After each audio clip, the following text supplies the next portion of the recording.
ইতিহাস কি ফিরে আসে নাকি মানুষ তার আদর্শের টানে খুঁজে নেয় প্রিয় নায়ককে? সম্প্রতি সোশ্যাল মিডিয়ায় একটি ভিডিও ঝড়ের গতিতে ভাইরাল হয়েছে, যা দেখে আবেগপ্রবণ হয়ে পড়েছেন আপামর বাঙালি। লম্বা সুঠাম চেহারা, চোখে গোল ফ্রেমের চশমা আর পরনে সে খাকি উর্দি ও আজাদ হিন্দ ফৌজের টুপি। প্রথম ঝলকে দেখলে যে কেউ থমকে যাবেন, মনে হবে ঠিক যেন ঘরের ছেলে সুভাষ ফিরে এসেছেন তার প্রিয় বাংলায়। কিন্তু না, ইনি স্বয়ং নেতাজি নন, ইনি হলেন মুর্শিদাবাদের বর্তমান জেলাশাসক নিতিন সিংহানিয়া। ঘটনাটি ঘটেছে গত 23শে জানুয়ারি দেশনায়ক নেতাজি সুভাষচন্দ্র বসুর জন্মজয়ন্তী অনুষ্ঠানে। মুর্শিদাবাদ জেলা প্রশাসনের পক্ষ থেকে আয়োজিত এক অনুষ্ঠানে জেলাশাসক নিতিন সিংহানিয়া যখন নেতাজির সেই আইকনিক পোশাকের মঞ্চে আবির্ভূত হন, তখন উপস্থিতির সকলেই বাকরুদ্ধ হয়ে যান। শুধু সাজ পোশাক নয়, তার ব্যক্তিত্ব এবং চলন বলন যেন মুহূর্তের জন্য ফিরিয়ে এনেছিল সেই সোনালী ইতিহাসকে।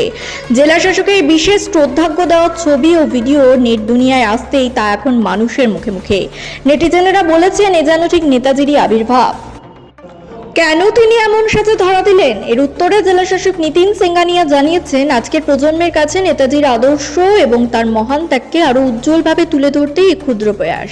তিনি বিশ্বাস করেন, নেতাজি কেবল একটি নাম নন, তিনি এক চিরন্তন আবেগ। মুর্শিদাবাদের মতো ঐতিহাসিক জেলায় দাঁড়িয়ে নেতাজির বেশে তার এই উপস্থিতি জেলাবাসীর মনে ব্যাপক সাড়া ফেলেছে। সোশ্যাল মিডিয়ায় সাধারণ মানুষ থেকে শুরু করে বিশিষ্ট জনেরা জেলাশাসকের এই উদ্যোগের ভূয়সী প্রশংসা করেছেন। অনেকেই বলেছেন, প্রশাসনিক কাজের ব্যস্ততার মাঝেও ইতিহাসের প্রতি এই টান সত্যিই বিরল।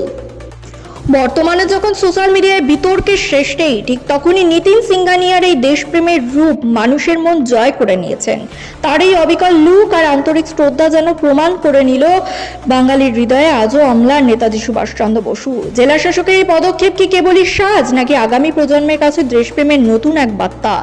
উত্তর যাই হোক, আপাতত ভাইরাল জেলা শাসকের এই রাজকীয় রূপেই মজেছে নেট দুনিয়া।